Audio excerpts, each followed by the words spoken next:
Hi guys, we're back with another video on my latest completed build, which is the Monogram MiG-29 Fulcrum.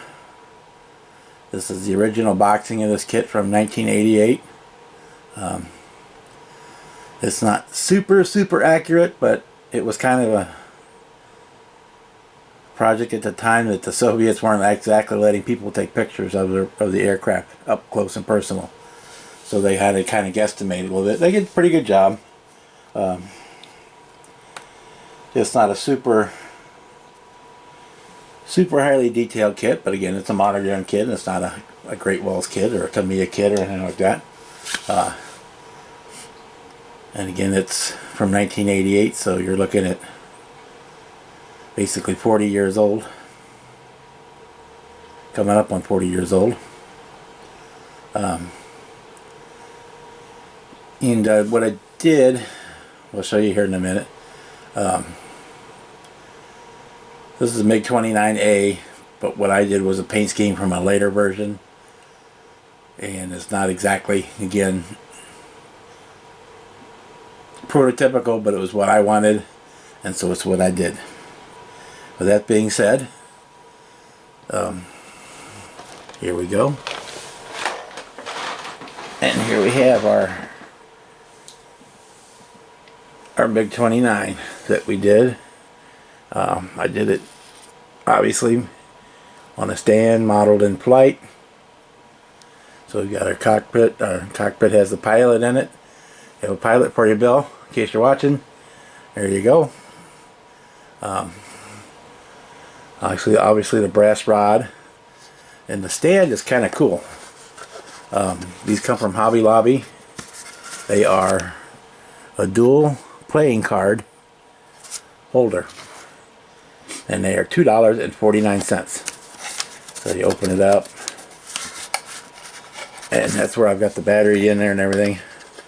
But you could also obviously take it apart and have two small wooden bases for whatever model you wanted to do. Paint it up, clean it up, however you want to do it. So they're $2.50 from Hobby Lobby here in the U.S.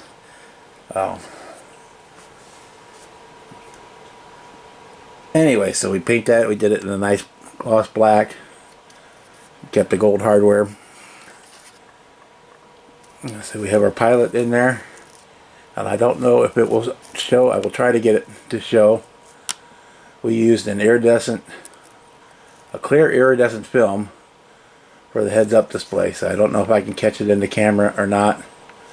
I'll try, and I think I got a still or two that'll show it. So but what we did was the Arctic style camo, the Ukraine camo, whatever you want to call it, from them. And we did what I said. One other thing we did. We usually have the afterburners going. It's an easy thing to do. Those are LEDs from tea lights from like Dollar Tree or General Dollar or Dollar General, whatever dollar store you have, the little battery operated tea lights. Just take the LEDs out of them. They're flickering. They run on a 1.5 volt watch battery. I'm actually running it on 2 of them, so they're a little bit brighter, a little more active, but they can handle no problem. In my SR-71 build, I actually run the 2 on 4.5 volts instead of the 1.5, and they run just fine.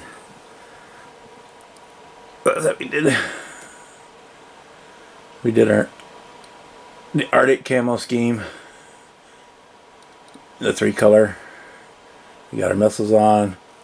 We stole decals from a MiG-15 kit, and also I had just general purpose Soviet marking decals that I also used when I did the little aggressor F-16 egg plane. Used the same, came from the same decal set.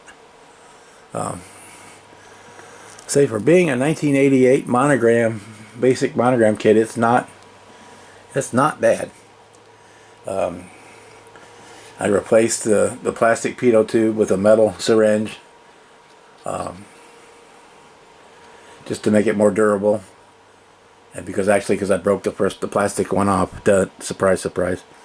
Other than the landing gear doing the landing gear up, I also opened up the pod gates on the intakes. On the MiG-29, it was designed to operate from unimproved runways, so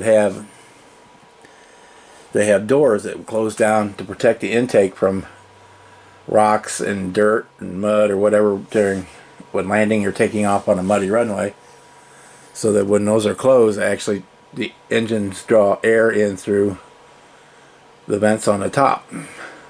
But so we're in flight with the afterburners going, I opened up the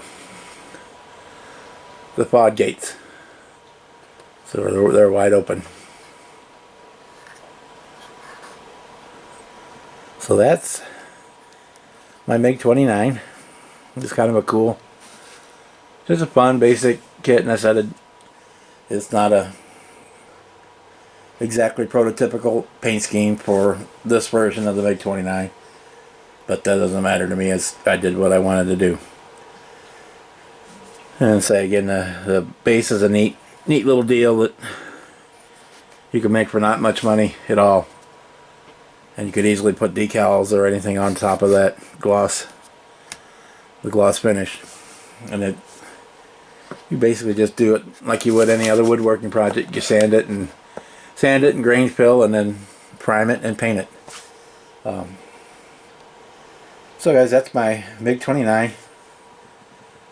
I'll do some still pictures at the end like always, and our next video will be my Pearl Harbor group build intro that's hosted by Charlie Mack. It runs, if you're not aware of it, you can go to his channel and look it up. It runs from December 7th to June the 6th in honor of the 80th anniversary of Pearl Harbor. And I'll have the next video up will be the intro video for that one. So again, thanks guys for watching, and check out the pictures at the end of the video, and we will see you very soon.